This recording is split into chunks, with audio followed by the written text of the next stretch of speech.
Stephanie Becker picked her final destination, but did she handle the departure like a professional?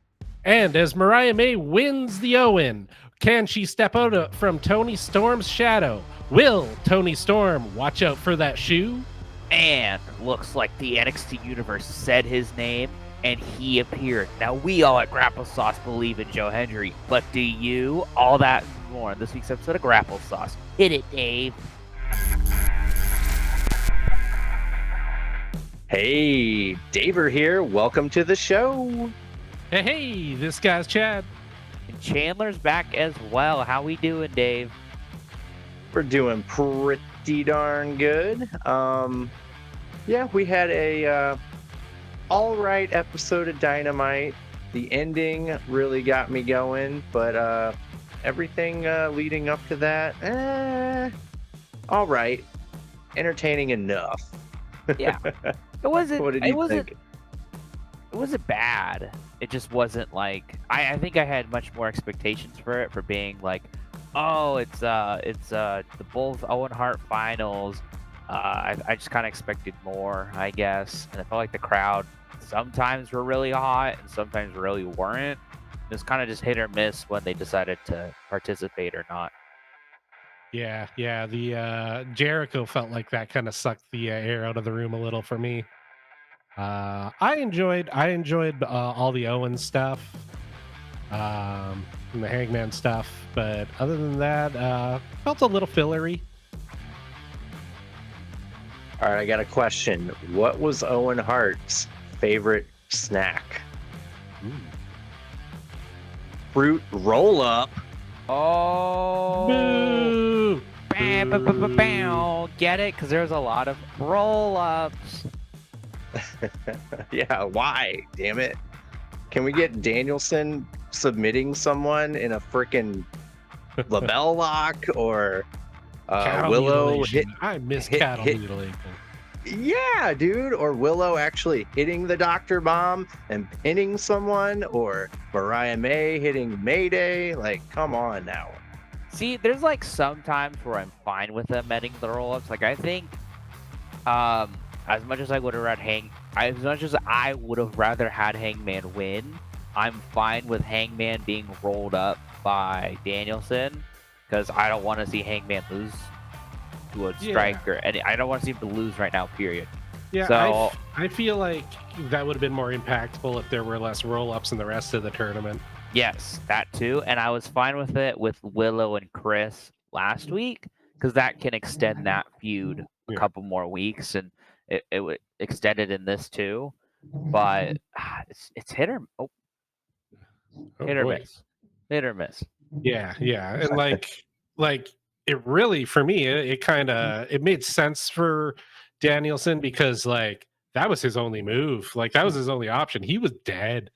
Yeah, but like I said, if there were less roll-ups in the leading weeks, I would have been like, oh, but yeah, it would definitely kind of lessened the impact. Maybe if Danielson had submitted Pac, that might have put Pac in a worse spot, like mentally, I guess. And then that would have like made him go, oh, I'm up, like try a lot harder and this global fatal 4-way and do a little bit more to win, which I'm fine with that ending result anyways. I think Pac is the most logical winner of that, but we'll get to that. But first, I think we have some news to talk about other than AEW. Dave, would you like to start? Yeah. My girl, Stephanie Becker. You picked her destination, WWE, baby. She's gonna be in Chase U. Presumably NXT. Shawn Michaels apparently confirmed it on social media. Welcome to the WWE family. So see you in Orlando. But she actually had CMLL and New Japan pretty upset about the way she handled it. Yeah, basically she's been stripped of her all her titles, and yeah, she had multiple scheduled dates with other promotions, and she canceled them all to join the WWE. Uh, our boy Uncle Dave Meltzer said, as far as there being a lot of dates that she canceled, quote, there's a lot. This has actually been a really huge story because, you know, the nature of how it all went down. Obviously, she just did Forbidden Door. Both AEW and WWE wanted her. She was leaning towards WWE, and she told CMLL. Uh, she also told New Japan, but it may have been CMLL uh, that told New Japan. Uh, but yeah, she basically asked. They asked her to, you know, drop the belt the honorable way, and no, she said, "Peace, I'm out." Yeah, I don't know. That's not very good business in my mind. No, Uh, no. And as much as I'm excited about Stephanie Becker going to WWE, you don't want to see it like this, right? And it's like, what plans do they have? Like, is this WWE pushing this? Is it her pushing this? I mean, we don't really know as far as that all goes, but it is a shitty thing to do, to commit to something and then be like, never mind. I'm just walking away from that because I got more money from this other place. Like, that's kind of just a shitty thing to do. So, hopefully there's a good explanation behind this that we just don't know right now. And it's just weird because they've let like Carl Anderson, they signed him and the other guy, uh, like real quickly and suddenly to get like AJ's a quick pop. But Carl Anderson was the never open weight championship for New Japan, I think, at that time. And they let him work a few dates, not like a crazy amount of dates, but a few dates. Yeah. So it's odd that 15 matches could hold up Vakur so much. And then again with Julia, she got signed at like WrestleMania weekend, right? Like there were photos of her in Philly. I think she was at Stand and Deliver in the crowd. So she was signed and she's been helping out another promotion for months now. And you know, of course we all want to see her show up, but she's busy. She's doing something else. She's helping her friend and that's fine. That's great. So why is Julia able to step aside and Vakur isn't? I find this kind of interesting. Dave Meltzer mentioned how Mystico and Alberto Del Rio, uh, back when they were signed, they were able to compete to their committed CMLL dates in the proper manner. And he says, quote, New Japan was very upset because when they first announced the show in San Jose, she was the first batch of people announced, and they've been advertised for months. It's kind of like their basic thing is you've been advertised for months for this show in a championship match, and then 5 days before the show, you pull out and you're the champion. End quote. Not cool. So, Yeah, yeah, Unfortunate. they kind of yeah, mentioned yeah. it on Dynamite too. Was it she was facing Willow, right? Because they were like, Mm-hmm. "Oh, Willow Nightingale is going after the CMLL Women's Championship in like 5 days." So it's crazy that they were even mentioning it on Dynamite. They didn't say it was against Stephanie Becker. They just said she's going for that title. So Huh. I wonder what their plan is. Maybe like, and I'm trying to think like I don't know how much of a that doesn't work for me, brother. This is, but maybe Stephanie Becker was like, "Oh, I don't want to lose all these matches on my way out." Because that's probably how they're gonna book it as soon as they find out I'm signed. So doesn't work Yeah. for me, brother. Yeah, Yeah. it's not cool what she did, but I'm looking forward to seeing her, I guess, in NXT. I just leaves a bad taste in my mouth, to be honest. Yeah. Yeah. You got anything, Chandler, news wise? Yeah, NXT NA is coming back already because not only did we have Wesley reunite with his tag team, making it a three or trio, the Rascals, but we also had Joe Hendry in the main event. I don't think we really mentioned it when we talked about Heatwave because honestly, I had kind of thought it was a joke or a meme, and then I saw it posted by WWE's official like Twitter. So I was like, oh no, this shit's real. Joe Hendry was the final shot of NXT Heatwave, And who comes out and participates in the main event of NXT? Mr. Joe Hendry. It was Joe Hendry versus Trick Willie versus Sean Spears and Ethan Page. And Joe Hendry and Trick Willie won the match, which is obviously, I hope so.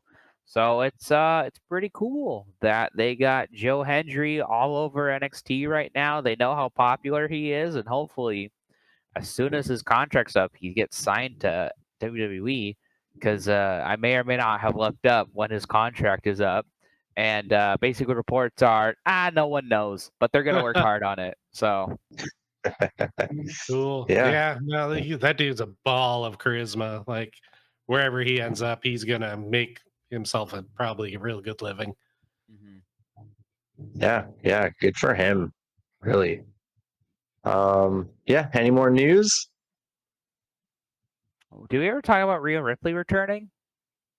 No. Yeah, she came back on Monday Night Raw. I'm surprised she came back this early.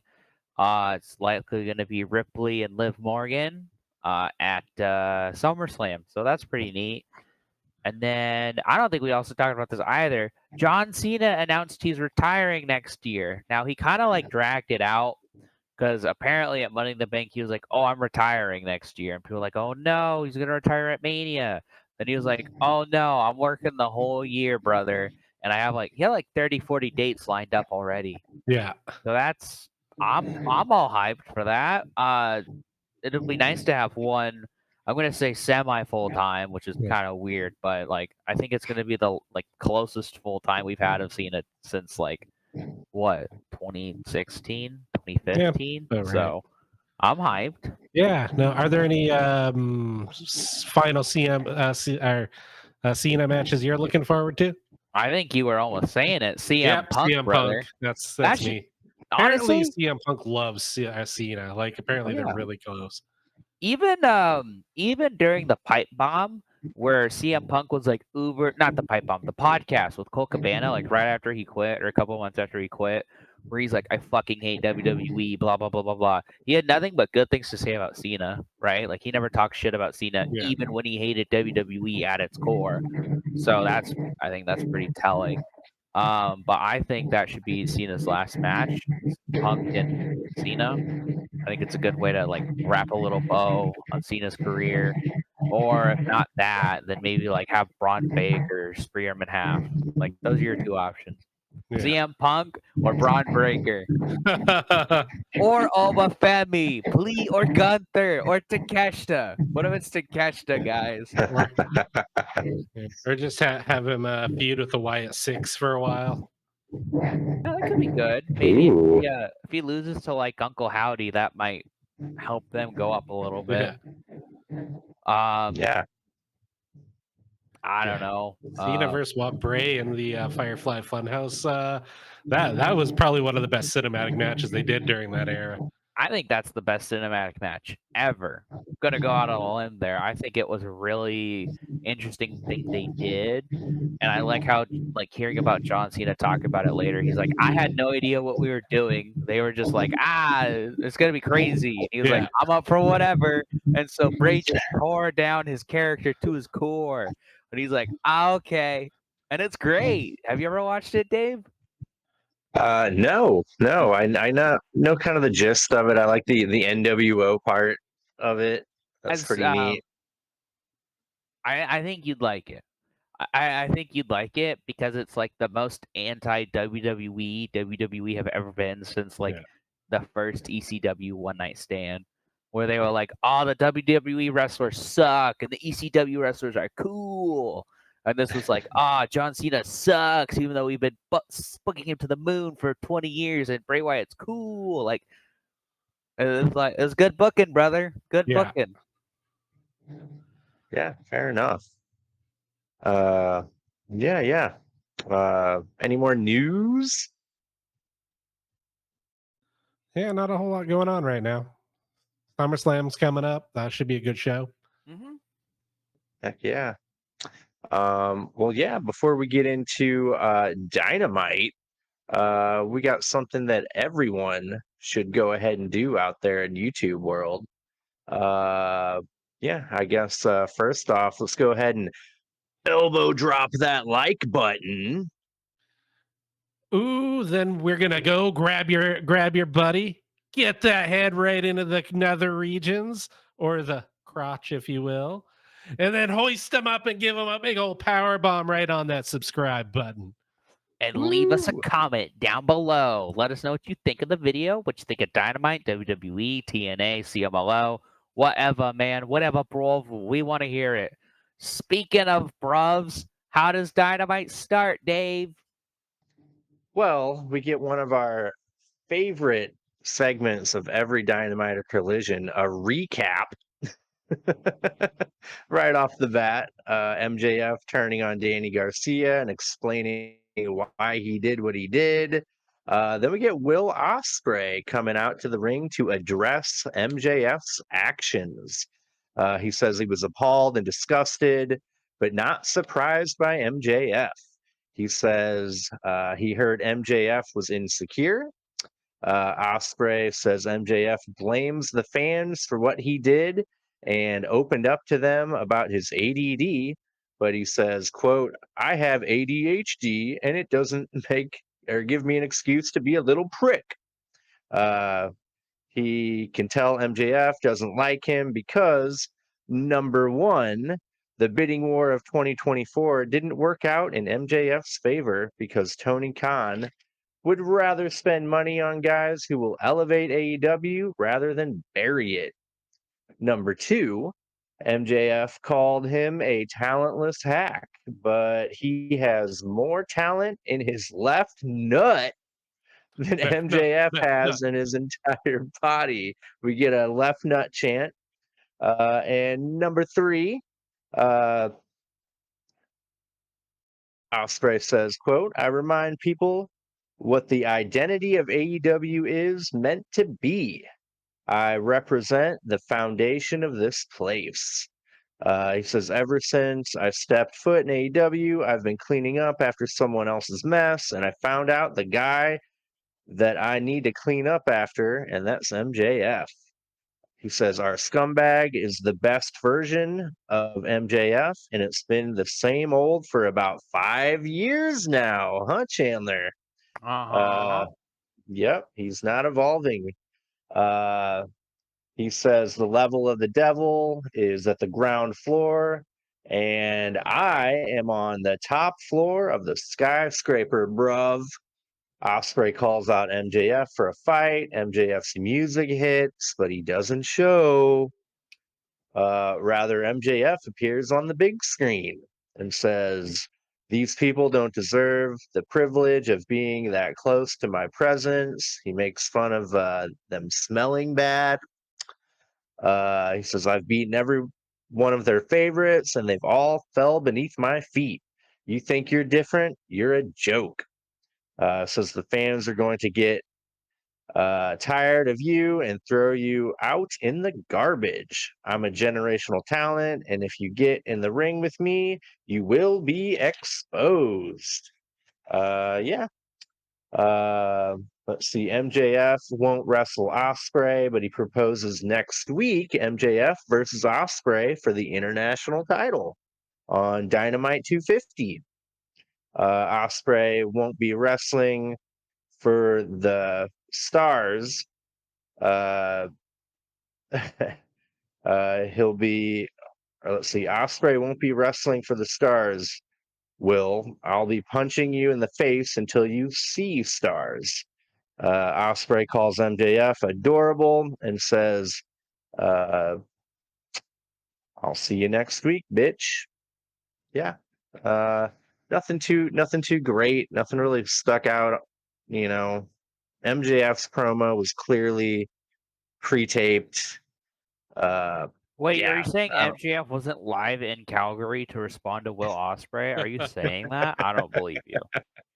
or even remote in any Yeah, way, shape, or form. no. Yeah, I don't know. Kind of phoning it in. We kind of mentioned it before we went on air, I believe. That yeah, MJF really isn't evolving in any way. He's always been the same MJF. And I don't know, Osprey.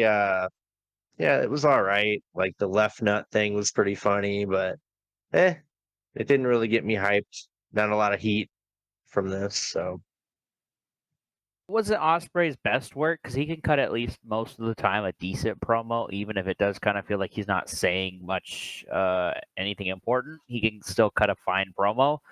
I guess my kind of issue is last week I was really interested in like a humbled like Will Osprey, not a depressed Will Osprey, a humbled Will Osprey, and this just like right back to form. Forbidden Door didn't matter. Didn't matter that he just lost. Whatever. So it's kind of like a little crappy that like Yeah. that was just kind of forgotten, but it wasn't awful, you know. Um, yeah. but I did while you were talking. I looked up because you had mentioned that Will said something about the bid in 2024, bruv, worked better for me than you, bruv. I looked it up. So they He didn't disclose apologized. what Will Ospreay apologized. Did you read that? was it about this comment because it was wrong. Yeah, Oh, I yeah. don't. Well, yeah, because he was only offered. I say that, but apparently it was a figure that was worth 7 figures a year. That's all I could find out. So that's 1 million to 9 million. That's a lot of money. But MGF got 15 million a year. So Ooh. who won that bidding war? Uh, Yeah. Yeah, he went on Twitter or whatever and blamed it on the heat of the moment, not having his facts right. But yeah, Yeah. he owned up to it. I did like the line where he was like, "I feel like I've been cleaning up someone's messes, and it's you." And that makes sense because yeah. MGF was a really big star, and he left because he had all those dang injuries. How dare you, MGF, have a human body? But I thought that was a Yeah. pretty good line in that promo, probably the best bit of it. But not an awful segment. But if it builds to MGF Osprey next week, it was fine. Yeah, yeah, it was good. It would have had more heat if MJF was in the building. They I'm need sure. that physical contact, the closeness, do the nose to nose thing. I'm sure they're holding that off till closer to All In because we still got a long way until Yeah. then. Yeah, for sure. But yeah, it was okay. Nothing really made me cringe or not like it, but it just kind of happened. It It- was it didn't elevate or the opposite. I think probably should have flipped with the Hangman Page Danielson match as placement. Yeah, I that's true. I do prefer Dynamite when it gets off to a hot start and just like cold open right into a match. unless it's a scorcher of a promo or something really important, like MGF starting out Collision by basically saying why he beat up Daniel Garcia and turned heel. I felt like that was important enough to start, but Osprey just responding to him Yeah. wasn't wasn't as important. No. But yeah, after that, we did get that Brian Danielson Hangman Adam Page match, the finals for the Owen Hart tournament, men's bracket. We had Jeff Jarrett as the special guest enforcer. I love that. Uh, Page pummels Danielson with strikes on the mat. Danielson uh, gets Page in a single leg crab, but Page gets to the ropes. Danielson topes Hangman on the floor, but hurt his neck in the process. Adam Page throws Danielson into the ring post on the apron, and Danielson falls to the floor. Danielson's busted open, bleeding all over the place. Hangman Page blocks a yes kick into a swinging sleeper to Danielson. Brian Danielson tries to get Page in a Juji Katami, but gets the label lock instead. Page gets to the ropes. Uh, Hangman Page gives Danielson a Saito suplex. Danielson gives Hangman Page a spider German suplex from the top rope. Hangman lands on his head. Brian Danielson misses a diving headbutt, and Page gets Danielson in a crossface. Brian Danielson gets to the ropes. Brian Danielson pushes Adam Page off the top rope, and Page crashes on the apron back first. Then Danielson springboards from the top rope onto Page from the ring to the floor. And I like how Excalibur's like, he hasn't done that in a decade. It was great. It was really cool. Yeah, I Hank, was surprised. I forgot he could do such crazy stuff, but it was a pretty Yeah. good spot. whew, yeah. Hangman Page gives Danielson a pile driver on the floor. The doctor has to check on Danielson.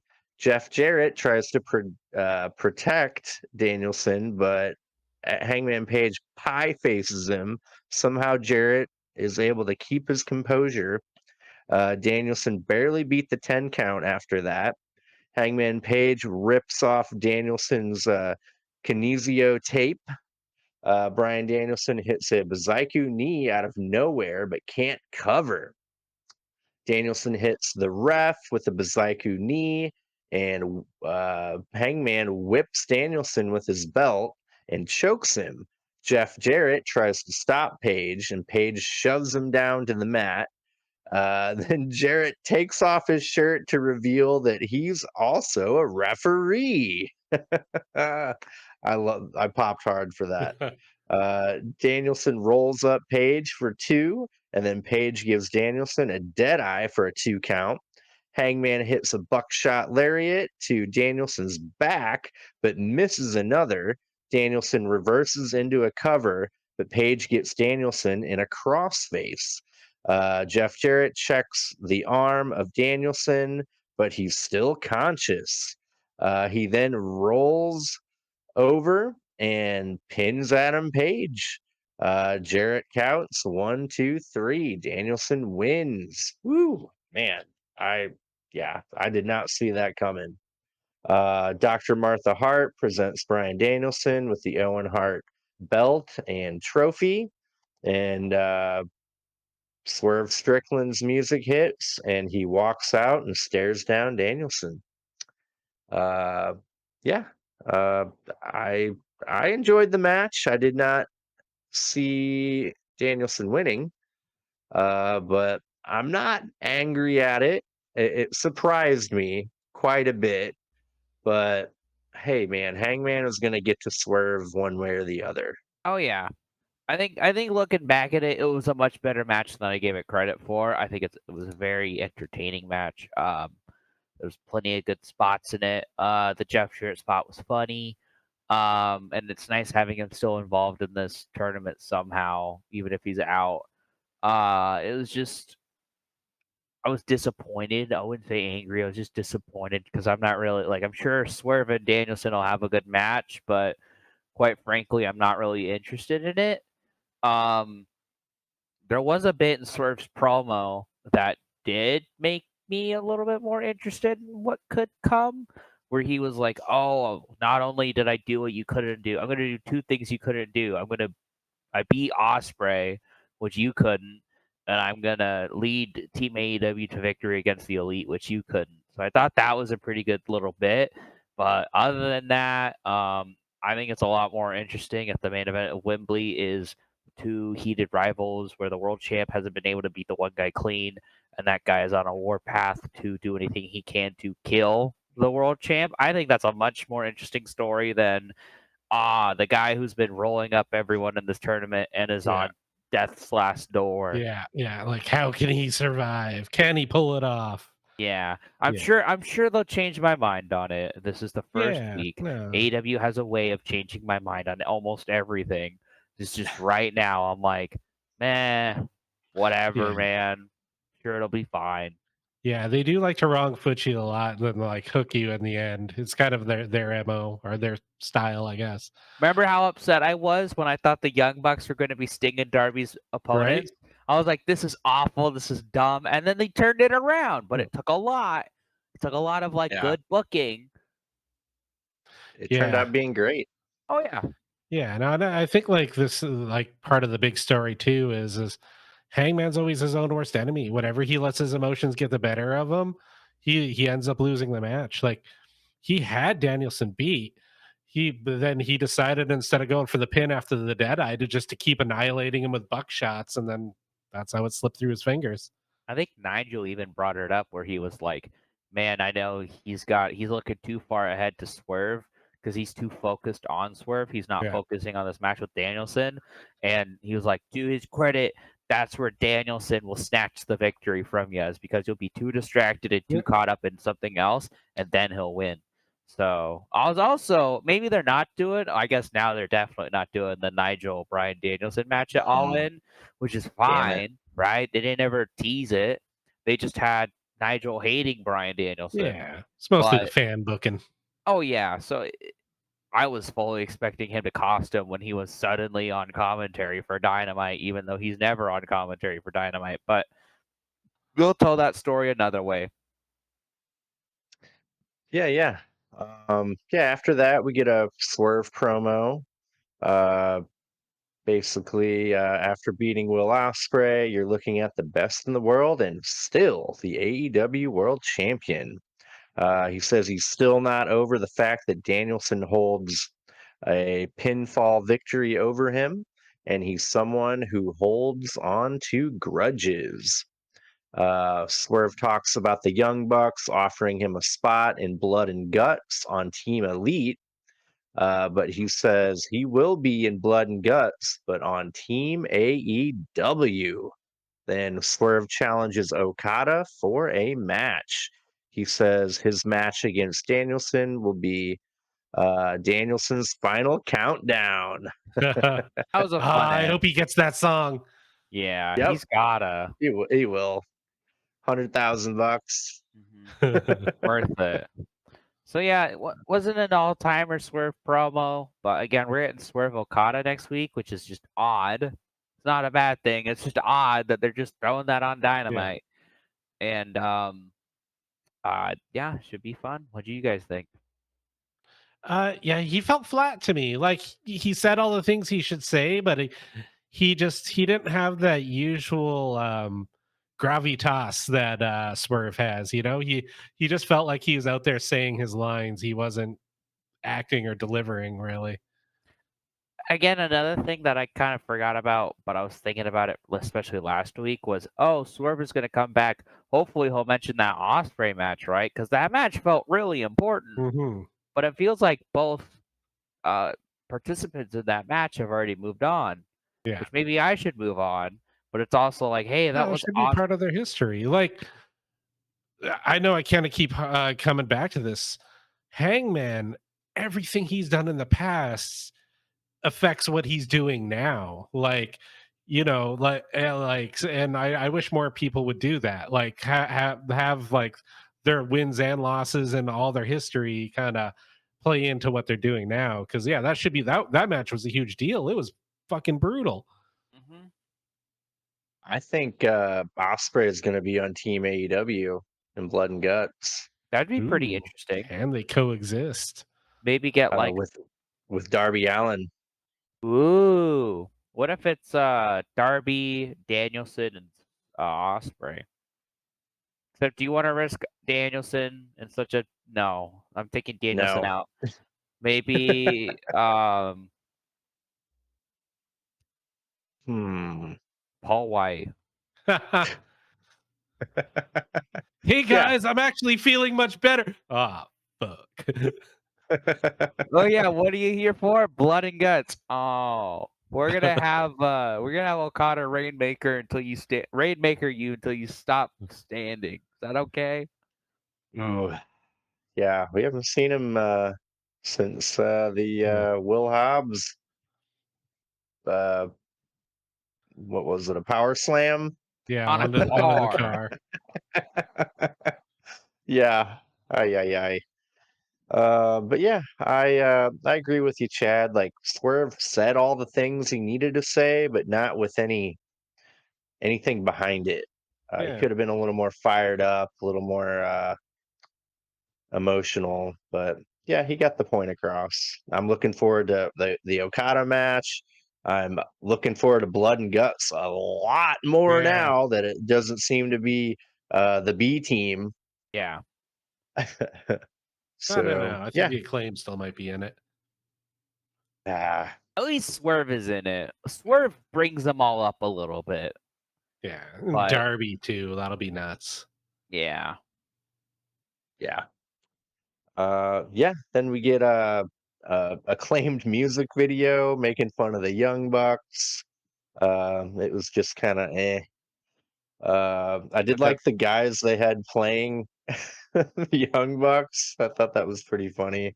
Yeah, that was silly. Um, I liked yeah. Daddy Ass made a lot of silly faces in it. That was I'm reaching for the bottom of the barrel here, guys. Trying not to be so negative, but I felt like this should have just been on their YouTube channel and kind of moved on. They didn't have that many matches this week, so it's hard to say, oh, they should have given this match more time, because I'd say almost every match got plenty of time. Yeah, for Maybe sure. maybe the main event, but I don't know. The main event didn't seem like a problem. It felt like the perfect length and then the perfect ending. So I don't know. Yeah, true. After that music video, we get a Calgary street fight. Samoa Joe versus Chris Jericho. Hi I know we've been guys. talking about giving him the benefit of the doubt. Uh, I didn't mind any of this, honestly. Like it was, I think it made Jericho and Big Bill and Brian Keith look pretty formidable, like a pretty psychopathic. Yeah, I I do like that twist, like making him a little more sinister and less hokey was kind of cool. well, I'm not okay. I'm not. What I don't like about this segment wasn't Jericho, I guess. Even though I Yeah, felt it was a little cheesy. Not like it was bad, but I think with Jericho, you have to be a little cheesy for it to be anything. Um, my issues with it are the match was fine. I was hoping for Samoa Joe clobbering Jericho, but it felt like a standard Jericho FTW title match. So then it's like, well, why wasn't this just for the FTW title? You know. It's fair. And then the ending was a very dramatic ending. I just didn't like that they called off a no DQ match. Like I get it, there are limits to a no DQ match in the real world, but it's also like I think they would have looked a lot more crazy and psychopathic if Yeah. they had drugged Joe's corpse all the way back out to the ring and pinned him. Like that would have taken a while and would have been hard to execute well, but I would have liked that more than some goober comes up, match is over, guys. This is too harsh. Yeah. Like Or just or like throw it out there because it's Calgary Street Fight. It's their own invention. It's also like false count anywhere. Who cares? yeah, why not? You like have that be like, oh, false count anywhere. All Jericho has to do is boom, 1, 2, 3. He could do like the comical, yeah, and put Yeah. one foot on him, 1, 2, 3. That'd be a good like ending scene, even though it was a 3-on-1 fight and Jericho ran him through a wall. Like it's still a good ending image to see Jericho so dominant over a guy who was world champ at the beginning of the year. Um, but anyway, go on, Dave. You're gonna describe the match. It's just my issues were I don't think it ended that well, even though it was like a good moment. It just like could have been done better. I mean, it did jog my memory now, like why there was no Hook. He got the fireball in the eye, and no Shibata because they've destroyed his arm in the chair. But yeah, But yeah, they could have just like have I don't know. I'll get to my feelings at the end here, but Joe punches Jericho through a cowboy hat. that was I fun. really like that. Joe topes Brian Keith and throws him over the barricade. Jericho hits Joe with a chair on the outside. Jericho grabs a bag of horseshoes, dumps it in the ring. Jericho can't lift Joe for a back suplex. So Joe slams Jericho down on the horseshoes. Jericho low blows Joe, then gets Joe in the walls of Jericho, but Joe hits Jericho in the face with a horseshoe to escape. Jericho avoids a muscle buster and gives Joe a top rope drop kick. Samoa Joe drags Jericho into the crowd, pummels him, then throws a bag of popcorn in Jericho's face that he grabbed from a fan, I guess. Uh, they make their way to the back, and Jericho throws hot coffee into Samoa Joe's face. Joe gets Jericho in a sleeper, but Big Bill and Keith Lee, or Brian Keith attack Samoa Joe. Jericho hit Samoa Joe with a belt buckle that was given to him by Martha Hart. He goes, "Thanks, Martha." That was funny. That was silly. Then Big Bill put Samoa Joe on a pallet held up by a forklift, and Jericho drives it through a wall with Joe still on the pallet. Joe is collapsed in a pile of rubble, and the match is called off for Jericho. Hey Joe guys, gets that puts a new meaning to the walls of Jericho. Okay, Oh, thanks everybody. Oh, Bye. end it. We can't oh, do any better. End it. Bye, oh, damn, guys. good one, good Bye. one, Chad. Very good. Joe gets taken to an ambulance, and Jericho waves and says goodbye. Oh, I like that. Um, Yeah. but yeah, I mean, I thought something went wrong, honestly. Like, I Mm, think there's supposed to be something else to yeah. that. I kind of feel like I don't think he was supposed to be down in that little like crevice on that like Oh, metal pole. Honestly, I think he was supposed to still be on like that table, and he was gonna pin him there or something. Is kind of how yeah. I feel about it. I think something went a little awry.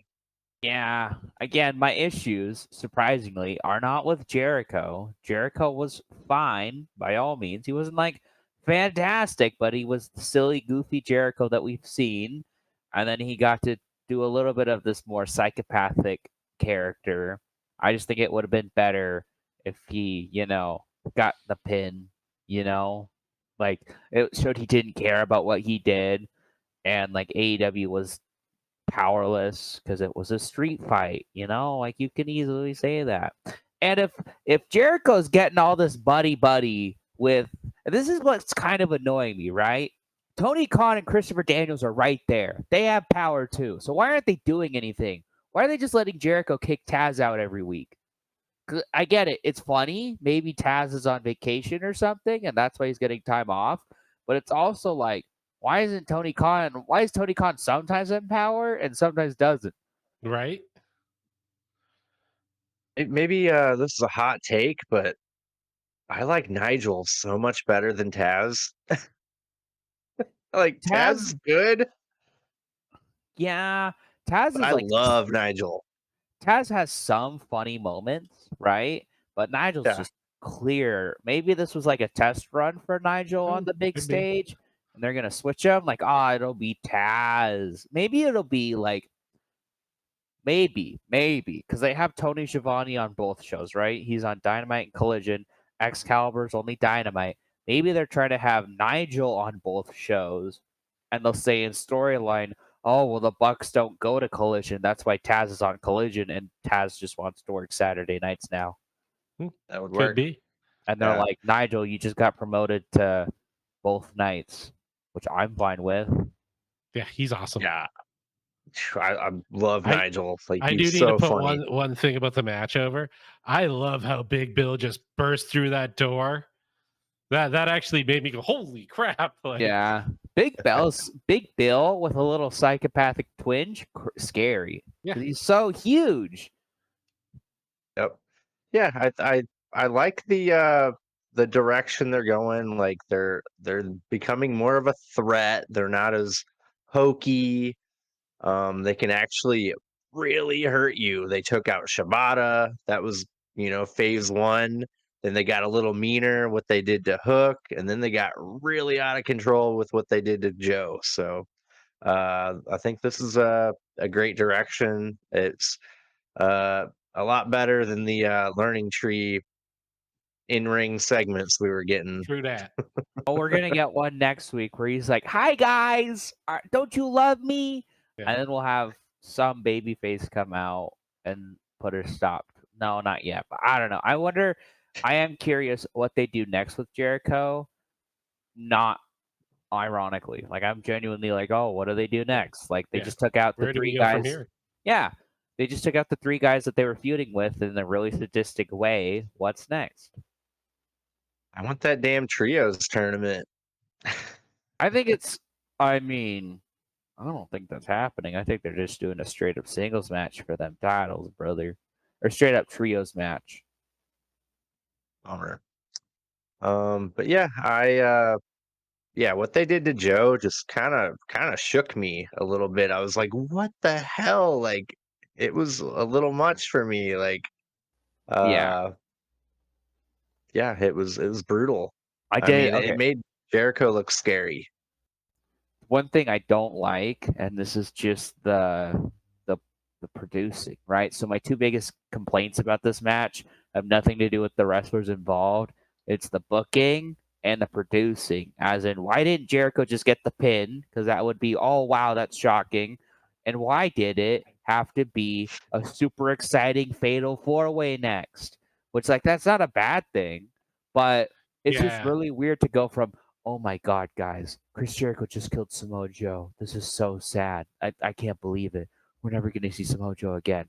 And then it's, guys, it's a fatal four-way to decide who contends for the international title. Yay! It's Pac, it's Claudio, it's Ishii, it's Kyle Fletcher. Yippee! Like, As it just Raw felt, rolls on. yeah, it felt tone deaf. It just felt weird. Like there Yeah. should have been the Hangman segment that we got later. Just throw that in there because it's real like calm and quiet. It's not nothing too hokey, nothing too serious. It just would have been a nice little like minute breather of show where it's not like mourning the death of Samoa Joe and then moving on to exciting four way. It would have. I think it would have been a little bit Yeah. better. Broken it up. Hey, Yeah. Yeah, I agree. let's take the show But and remix it. yeah, but yeah, we get that global glory four-way international championship uh, qualifier match, I guess, for a shot at the international title. Claudio versus Kyle Fletcher versus Pac versus Tomohiro Ishii. We did have Wheeler Yuta ringside, Chandler. I know. I was like, where is this little kid? Oh, he's there. Guys, the BCC is fine. Don't ask where Moscow is. The BCC is fine. Yep. Don't even worry, they're fine. Uh, let's see. Claudio tries to. Uh, oh no, Claudio and Ishii try to take each other down, but then team up to throw Fletcher over the top rope. Claudio gut wrench suplexes Ishii, then dives on the others from the outside to the floor. Ishii uppercuts and strikes all three men. The crowd is loving it. Pac gives Kyle Fletcher a poison rana. Claudio uppercuts Pac. Ishii takes down Claudio. Then Kyle Fletcher gives Ishii a tombstone pile driver. He covers, but Ishii barely kicks out. Claudio gets Fletcher in a giant swing, then a sharpshooter. But man, I love this. Pac climbs to the top rope and elbow drops Fletcher and then gets him in the brutalizer while he's still in the sharpshooter from Claudio. Uh, Ishii takes out Claudio, then lariats Fletcher. He covers for a 2 count. Pac gives Claudio and Ishii a German suplex. Pac gives Fletcher the Black Arrow, then puts him in the Brutalizer, and Kyle Fletcher taps out. Pac gets on the mic. He says, "It's safe to say things have not been going well for me recently. I have made many promises and I have suffered many humiliating failures. It's all in season, and the bastard will not be denied my Wembley moment. I can promise you that. The bastard will be back." Yeah, I like it. He's not calling himself a bitch like he was a Yeah. month ago. I did not like that. But yeah, this was good, man. I'm glad he got on the mic and said his piece after the match. That was a nice touch. Yeah, it was good. It's like, oh, immediately I'm back to being invested in him again. Yeah. Like great match, man. He looks amazing as he always does, and now I'm really excited. Like, man, Osprey Pack that in Wembley. The only shame is Pac's probably going to lose that match, and I really want to see him get a big win in his home country. That would just be amazing. They might do is we were kind of talking about them doing a fatal four-way for that international title at Wembley. So Pac, Garcia, MJF, and Osprey, Oh, right? I want that. What if Pac wins that and doesn't pin Osprey, so they can be like, we'll do Pac and Osprey later, and you get that big crowning moment for Pac. But it's also like, shouldn't Osprey get a big crowning moment at Yeah. Wembley too? Like, Yeah, no. The thing that makes me sad about the idea of that 4-way match is somebody has to lose. I love all yeah, those guys. yeah, I don't want Hey, any of them to lose. don't forget MJF could beat Osprey next That's week on true. Dynamite. That's true. That would leave Osprey open for something else. Yeah. And then it could be MJF versus Garcia for the international title at Wembley, and then Osprey and Pac. Well, no, wait. I don't know. I'll let them book this one. Gotcha. Um, let's see. We got Renee backstage. She's talking about Hangman or Danielson, and then Hangman Adam Page shoves past her, and she wants a little respect for what she's doing. And she wants Hangman to answer some questions, but he points for her to walk away. He pounds on the Elite's locker room door, and Okada answers and says, "Can I help you?" Hangman kind of smiles a little bit and goes to walk in, but Okada stops him and asks him again, "Can I help you?" The Young Bucks come out of the room and say, "It's all right," and ask if there's anything we can do for you. Hangman says, "I'll do it," and walks away. Okada says, "You guys okay?" Nicholas says, "Now we are." And then Matthew says, "I think we're going to be just fine." Ooh, yeah, he's the fifth man, brother. Oh yeah, I Oh, love this. I love this instantly. How he was like, "I'm not helping you guys. Screw you. I'm in the Owen Hart." And then he loses the Owen Hart. He's immediately like, "Oh, Swerve is in the Blood and Guts match. Yeah, I'll be your guys' fifth member. Sure." He doesn't care about AEW versus the Elite. He just wants to get his hand on Swerve, and that's Yeah. amazing. Well, that's probably what's going to lose the match is his hatred for Swerve. He's just going to focus in on that. Yeah, like they'll be like, "Come on, help us out," and he's like, "But Swerve is over there. I'm gonna go beat him up." and before when we were thinking it was going to be all B team on AEW, it's like, okay, this is going to be a win for the Yeah. Elite. But now I'm kind of No, going back yeah. in the other column here now. I think AEW might be getting this one. I think it really depends on who the last three guys are. Like if Kenny Omega suddenly cleared, oh, AEW's so winning. Yeah. And like Eddie Kingston's back, guys. Oh, there's Cody Rhodes is back. They're so winning. They're so winning. Hologram We'll get to is actually Tony Khan. Oh, he's been Yeah, training. secretly training for years. Oh my god. But we'll get to it a little later. But I'm almost positive it's Darby Allin is going to be in that Wait, that match. means Shane McMahon isn't the fifth man, brother. Oh, I changed my mind. Take it He, back. he could be the fourth Elite or the fourth AEW guy. Oh, that classic AEW roster member, Shane McMahon. Yep, yep. He Okay, embodies AEW. I'm gonna do some fantasy booking here, right? They go, "Oh, we got a certain money maker for our fifth member," and then Shane McMahon comes out, right? And he turns on Swerve and Blood and Guts and costumes a match so the Elite win, and that sets up Swerve versus Shane McMahon for the world title. Shane McMahon, the best wrestler in the world, beats Swerve Strickland for the AEW world title. Now AEW holds all the gold. The Elite. Yeah. Shane McMahon beats Swerve and joins the Elite. Okay, count me in. I like it. Oh my god. But yeah, this is really fun. Hangman's just like, "Yep, I'll do it." Mm-hmm. No matter disregard everything I said. Yeah. Yeah, good stuff, man. Yeah, I like that And strange bit of tension between him and Okada too. That was Oh cool. yeah. yes, I was like, oh, that's gonna lead somewhere eventually, because nothing Hangman does is without purpose. So they're gonna get into it in the middle of the match, and that's gonna create a little mini feud out of it. I'm hoping. I So, hope. all right. After that, we get a Mercedes Moné promo. Hi guys.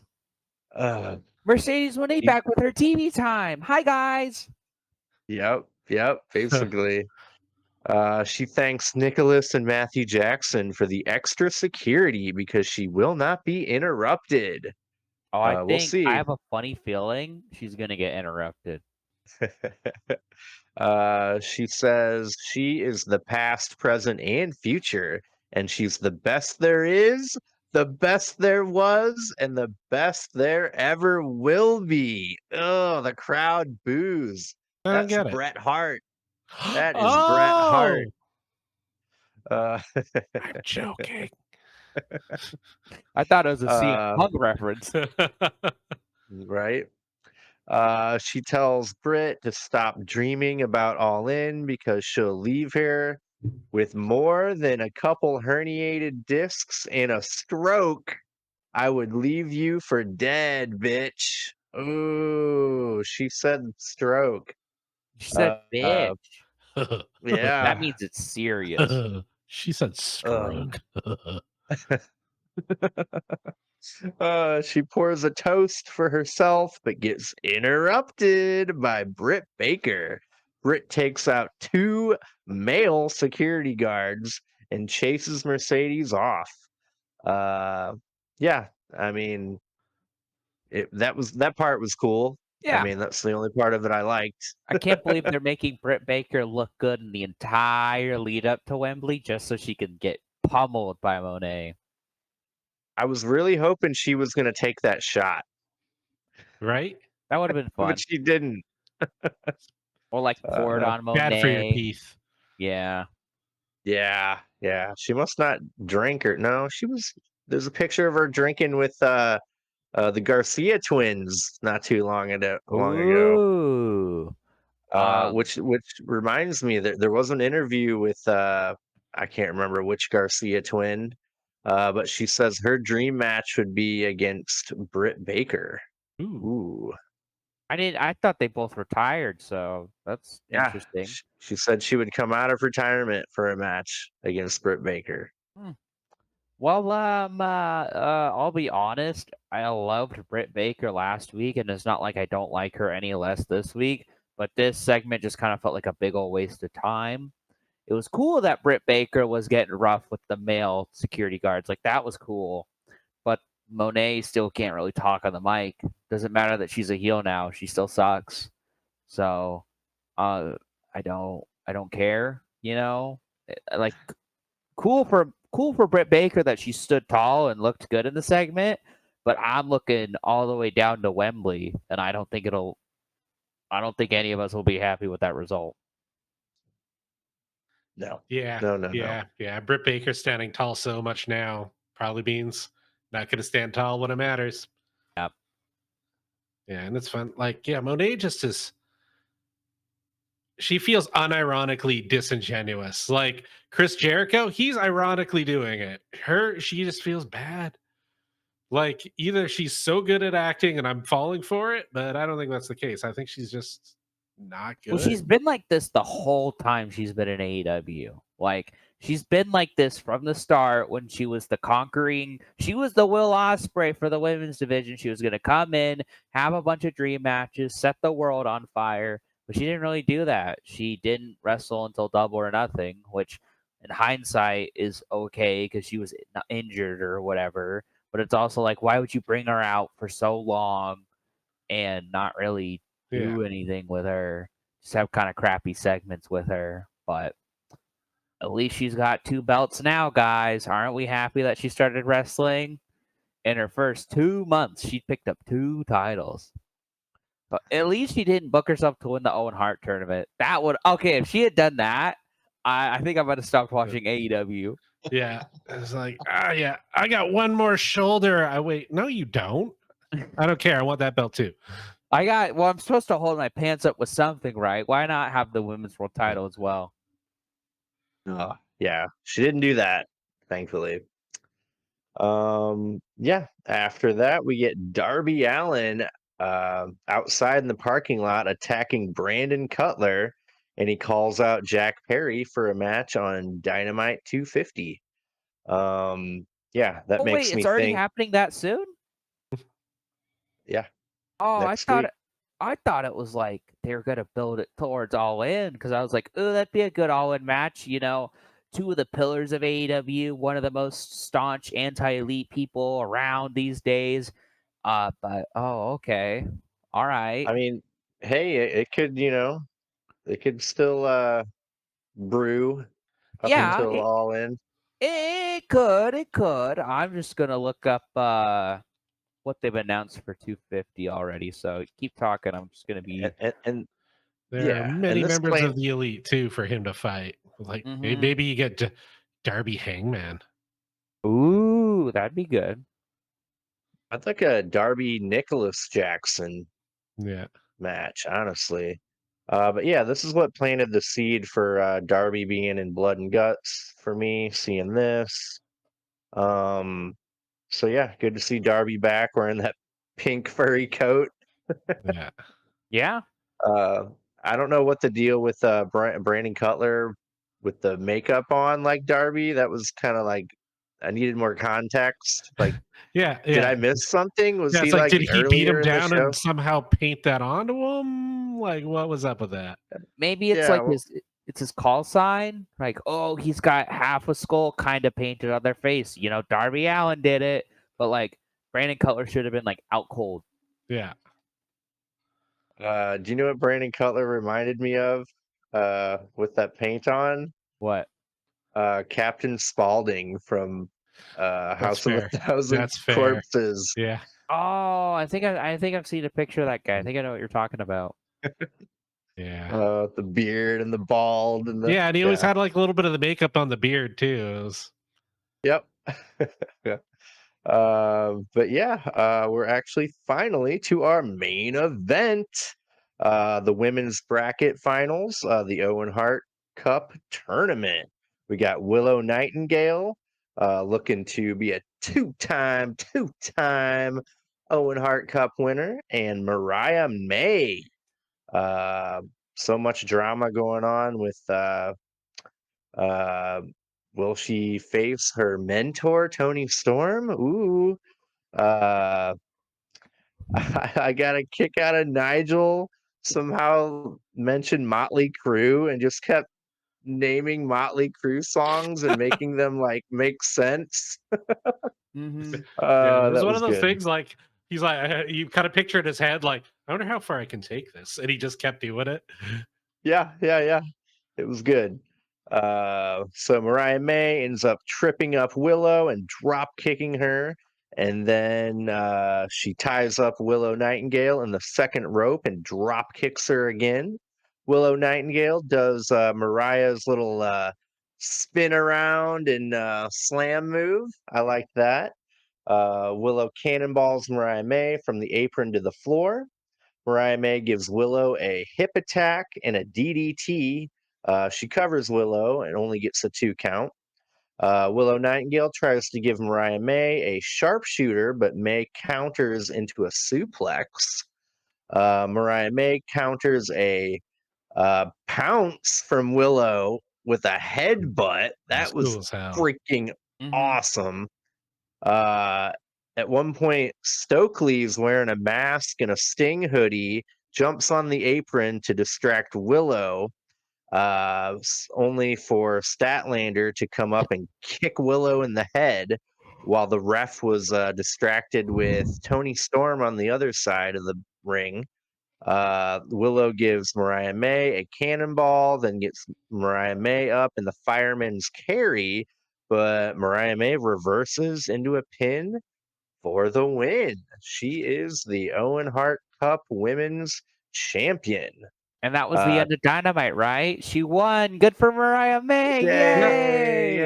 yay. Oh, Peace. Oh, wait a minute. Tony Storm and Mariah May are celebrating. They're on the ramp, going to the belt and the trophy. And then, oh my gosh, Mariah May attacks Tony Storm, hits her in the head with the Owen Hart Cup belt, and then she attacks Luther with the belt. Mariah throws Luther off the stage, crashing through a table, and then hits Tony Storm over and over and over in the head with a shoe. Tony Storm is a bloody mess. Mariah May pushes Aubrey Edwards down and kisses Tony Storm's bloody forehead and rubs her face in the blood. And wow, what a scene. What a visual, man. What a heel turn. So much heat was added to this. Uh, we've been waiting and waiting and waiting for this to happen. I'm glad they did it here instead of at the match or in Yeah. a week or two. This is the perfect time to do it. It's better here than like Forbidden Door too, because I know we were Yeah. kind of talking like Yeah. that. Yeah. The timing was perfect, and it shocked me. I was, yeah, or at least it would have if I didn't get spoiled by Bleacher Report. So I got to remember to turn those notifications off that app. So I also had gotten spoiled that Mariah May was gonna win, so that was the only thing I knew about this show going in. But I expected it to be like, oh, I'm gonna beat you up, boom, boom, boom. I win. I'm gonna be the women's champ. But it was brutal.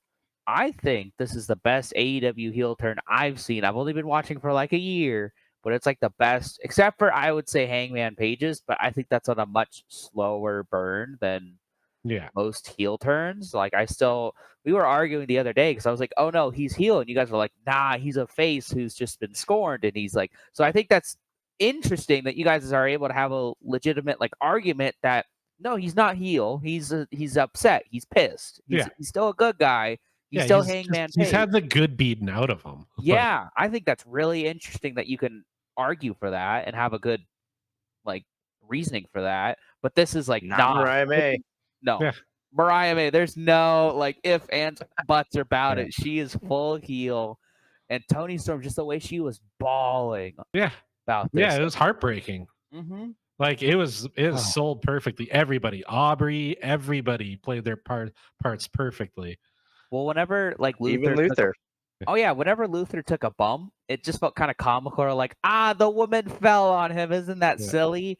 But with Mariah May like low blowing him and then throwing him off the side into the table, you're like, oh shit, Luther just died. And like Tony just died and Aubrey got pushed over. You don't push Aubrey over. No. Jericho's gonna have some words with you, brother. So just I think going into this show, I thought it was a good segment on an all right show. Now I think it's an all-timer segment on a great show. Or like an all-timer segment on a good show. Yeah. Minus minor bumps and tweaks throughout.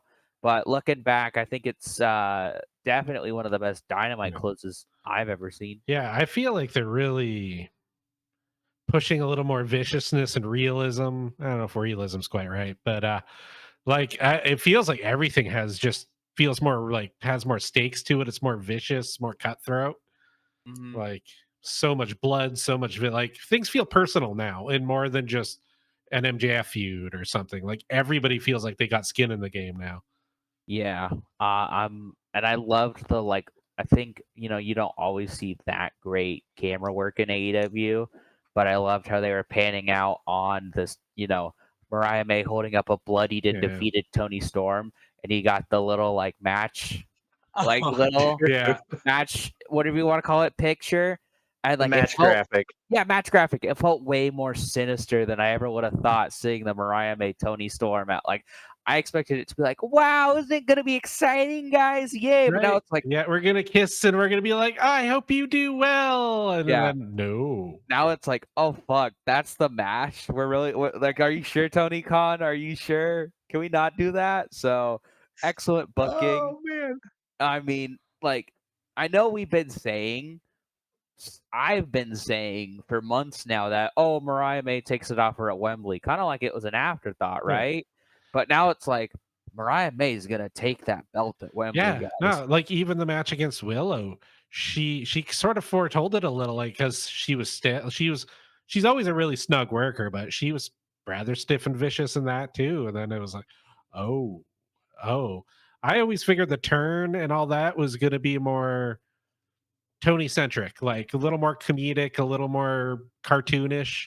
This was not that. Like, I think that was what made it so effective, was the juxtaposition of like Tony always being like kind of, even when she's serious, she's still cartoony, and then that was just like horrific. Yeah.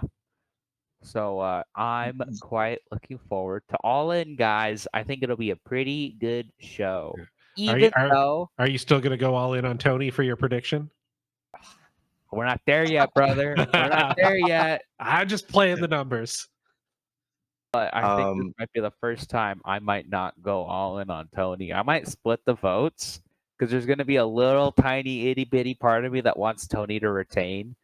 But Mariah May's got to do it, especially after that heel turn, right? Like, after one of the best heel turns of all time, this is how you do a heel woman at the top of the roster, right? You don't have Mercedes Moné, who's like getting upstaged by Britt Baker walking into the ring. Like, you have her viciously tear apart her mentor that she's been with for years. And I really hope she gets a promo next week being like, you guys are stupid if you thought I was actually with her. This is all a long con. Like, I hope that's where you fans are stupid, not because the sports team you like. Yeah. You guys are stupid because you've been cheering Tony this whole time and ignoring me. So it's all about Mariah, right? Oh, All Right? about Eve. Yeah. So it was an all-timer ending to the show. Now I want Mariah May to win that belt, baby. Hit All In, and then Jamie Hayter confronts her, Oh yeah, kind of pretty like what good. Britt Yeah, Baker yeah, did to yeah. Monet. It'll be the place, especially if they do it in England. That'll be unglued. Place will be unglued. I've read today Jamie Hayter's actually been backstage Cool. at multiple events to kind of get some physicals done, and they're saying she's getting close. Cool. So that literally broke today, like an hour and a half before we went on air. My only If that happens, whew, my only one issue with that, and it's one issue. Do you want heel Mariah May to lose, or do you want Jamie Hayter to lose? Ooh, You know what that's a I'm good saying? point. Like, Yeah, that's a match too big to book. You know what I'm saying? Where it's Yeah. like too soon. yeah. Who do Or you want well, to win? they could tease it, and then she do the heel thing. Back of the line. You haven't been here for like a year, and Or then they bring back the Jamie has to earn rankings it. Yeah, yeah. We're gonna bring back the rankings just for you. just for Jamie Hayter. Just kind of what just they for the did the women. last time they brought Yeah. back the rankings. Because back then it was only for the men, really. It was only for Swerve and Hangman. And then they're like, we're kind of bored of it. Yeah, that was for Joe, right? For people to face Joe. Was it Swerve's fault we don't have rankings anymore? God damn it, Swerve. Okay, gentlemen, the real question that we got to answer is, whose side is Mina Shirakawa going to be on? Mariah May's. Oh yeah. Yeah. I would like it better if she was just so distraught by what happened that she actually was Team Tony. That'd be She's so interesting. horrified. Yeah. That would be interesting if she's like, nah, that was fucked up, man. Like, what the hell? That'd be way more interesting. Why did we all kiss and walk out together Yep. at Forbidden Door if you're just gonna batter? You know what? Here's what I think. It's the lame answer. Mina Shirakawa won't be involved in this at all. Yeah. That's probably the case, Yeah. but that would be pretty cool. Yeah. Yeah, really fun, really great. Like, man, Mariah May just went to Hangman level freaking Sinister interest. Yeah, I'm so interested in this now. Gosh. Yeah, waiting for her promo for next week. Yeah, good stuff. Really enjoyed it. Yeah, this usually happens, but as we review an episode, I like it a lot more after we talk about it. because typically Yeah. you guys might point out something I missed, or I might point Yeah. out something you missed. So it's able to kind of at the end, kind of like pull it out the bag and be a little bit better. Yeah.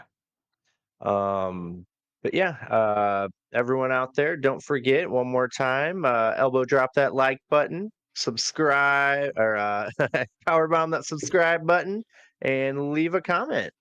We really appreciate it. Like Chandler said earlier, TNA, WWE, AEW, New Japan, CMLL, AAA, whatever you want to talk about. Wrestling is Prestige. wrestling. Prestige. Prestige, yeah, tomorrow Tomorrow. night.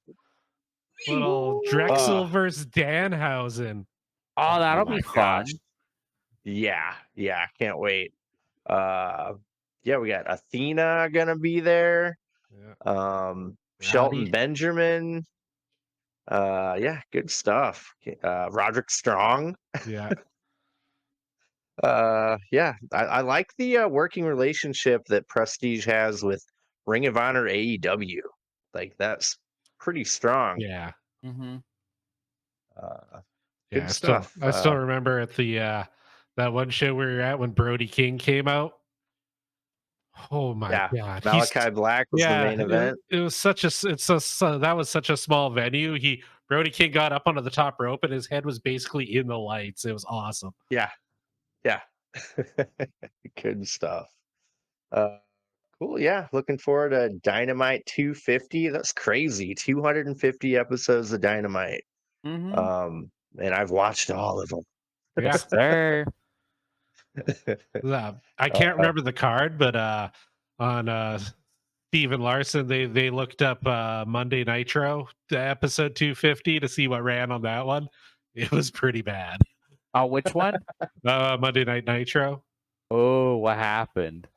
I can't even remember. It was a pretty lackluster card, but Hope Jeff Jarrett was on it.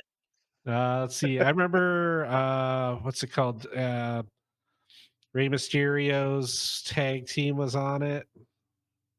All right. Are we ready for this? Yeah. Are we ready for this? So, WCW Monday Nitro 250. We had a 6-man tag of 3 count. Evan Carrillas, Shane Helms, and Shane Courageous. Moore. Courageous. Oh, that's a way to spell it. Defeat the Young Dragons, Jamie-san, Kaz Hayashi, and Yang. There's a hardcore match between Johnny the Bull and Terry Funk, which is pretty cool, but it went 6 minutes.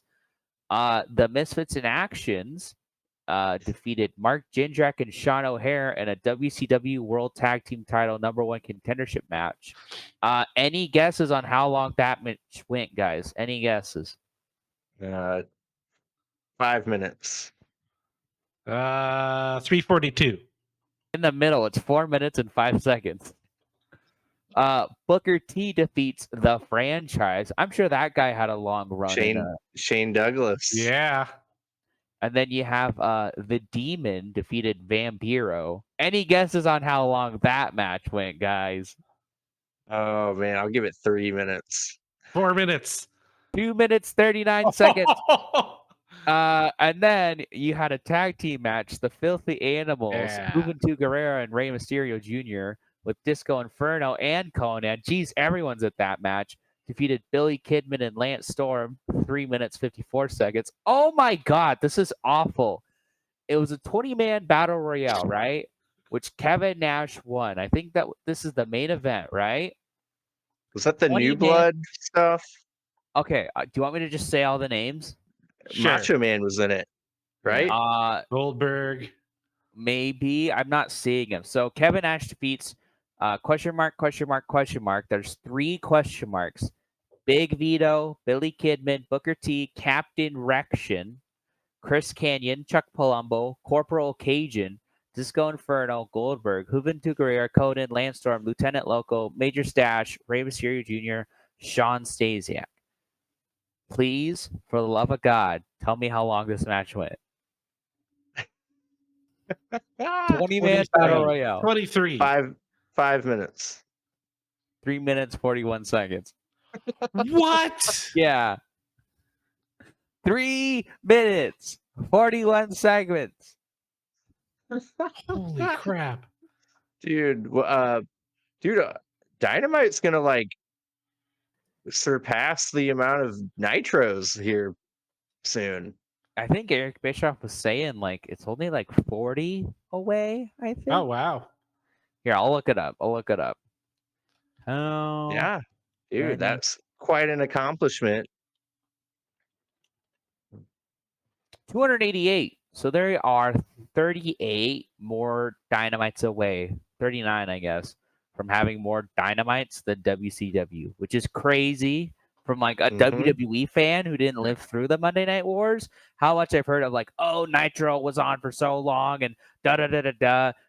AEW started like not only in my lifetime, me being an adult. AEW started after I was a legal adult, and it's almost longer than Nitro. That's crazy. Yeah, I hope there's some like kids out there who like, that AEW is like special to them, like Yeah, I hope so. WCW was to me. I hope Tony Storm was their favorite wrestler, and they watched Right? last night's Dynamite. The Yeah, kids love that's like my Jake the Snake moment when I was growing up, when Jake the Snake did the thing with Macho. Oh, I we had heard the the snake bite kids him. love Darby Allin. Oh yeah. Oh yeah. Man, 38 episodes away. Unbelievable. Cool. Yeah, fun stuff. I'm glad you looked that up. We should do that. That should be a thing we do. Yeah, right? Fun little trip. Yeah. Yeah, what if like every single episode of Dynamite, we just did 250, but we do 251, 252, and it's Yeah, kind That of could like be funny. it's the let's do countdown it. to Dynamite passing Yeah. Nitro. That's a fun What do idea. we do after that when we're out? Go to And Raw. Raw. At least see what they did. Raw, Here. baby. All right, you know what? Just for fun, We Raw can do the episode. impact zone too. That used We're to be gonna the do. name of their show when it was TNA. All right. What happened on the Raw episode 250? Took place in 1997. Shawn Michaels was your WWF championship. The Rock was the Intercontinental Championship. Owen Hart was the European champion. whoa. Pretty relevant. Billy Gunn and Road Dogg were tag team champions, and Taka Michinoku was the light heavyweight champion, and that's all they had. On the last week episode, Mike Tyson joined DX. Apparently, Oh that's pretty shit. fun. And Wow. this one, it was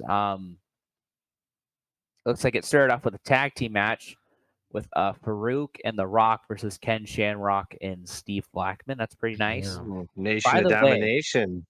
so this is 1990. Sorry, it was 1998. 7. I looked at the Okay. wrong thing. Shawn Michaels was champion since 1997. This took place March 9th, 1998. You know who the color commentators were for the match, for the show? Was Jerry? it Lawler? Was he in No. there? Jim Ross, Michael Cole, Kevin Kelly. Whoa. Isn't Evan that Kelly? Yeah, isn't that weird? What the fuck? I didn't know he even ever worked for WWE. Oh, that's what I only knew him for a while because I just was like, Didn't even oh, know that. he was a backstage reporter. There's a very good Rock promo that I've seen a lot, and Kevin Kelly's the one kind of like orchestrating it. Like he's like, The Rock, what's going on, guys? And so that's what I know him for. Huh. Huh. That's nuts. Apparently, Owen Hart took on Barry Windham. Uh, Oh, cool. Aguila took on Brian Christopher. I'm not really going too far into the like what happened. Oh, so Terry Funk was on episode 250 of Nitro, and he was on episode 250 of Raw because it was Cactus Oh, Jack and Chainsaw Charlie versus the Quebecers. that's cool as hell. The Natural Gold Dust versus Mark Marrow. Was that Okay. was that the main event? Okay, so then there was an interview JR did with Mike Tyson, Triple H. So it was going to be Triple H and Savio Vega for the main event. And then about 30 seconds in, Steve Austin hit the scene. Austin dropped Gerald Briscoe, Mike Chioda, and Savio Vega with stunners. However, Shawn Michaels hit the ring. He's here. He got Austin with the Sweet Chin music for the second straight week. So this is the lead up to WrestleMania 14, where it's Austin versus Michaels. And Cool. basically, Austin just stopped a match that I guess no one really wanted to see. Huh. Cool. Well, there you go. Yep. What Let's up? start What up? doing that. That'll be fun. I like Yeah, it. that's a great segment. I love it. Yeah. Cool. We're all right, gentlemen. Fun episode. I think that just about does it. Yeah. Yeah. Thank you both for joining. It's Thank you, been Dave. real. Thank you, sirs. And yeah, let's do a retro view. Oh yeah. We kind of accidentally spoiled the collision, and we all decided we want to skip this one. Because the only thing they announced was the Takeshita match, and I was like, come on, what's the main event? I'm not going to spoil it. You're going to have to watch Collision to find out. But we're not going to watch. We might watch Collision. I'll watch that Takeshita match. But other than that, not a very. I'll watch it. So Yeah. what are we reviewing? Good question. I got Whose a match. turn is it? I think it's Chad's turn. Do you have any ideas? I think Chandler had a good suggestion the other week. We should have rolled It with was that. the 2016 5-on-5 Men's Survivor Series match. That was pretty goated. It's like an hour long. All right, I'm gonna go through the participants right now because it's pretty funny just to think about it, right? So Team Raw had Kevin Owens, Seth Rollins, Braun Strowman, Roman Reigns, and Chris Jericho. Team SmackDown had Dean Ambrose, AJ Styles, Shane McMahon, Randy Orton, Bray Wyatt. Pretty sure if you want to watch along with us at home, we won't be watching it live, but if you want to watch the match too, I think it's just on YouTube for free. So you just might have to deal with some ads, but you can watch it on YouTube. Yeah, it was very good. Good storytelling. Good dynamics. Okay, 2016 Survivor Series 5-on-5. I love it. If you I see like that a Triple H lot. and Kurt Angle, you're on the wrong year. Go back. Cool. Yeah, let's do that. Sounds like a plan. I like it. All right. Well, if that does it for the show, I am going to do the thing. Do the thing. Do the thing. Bye. Peace. Bye-bye.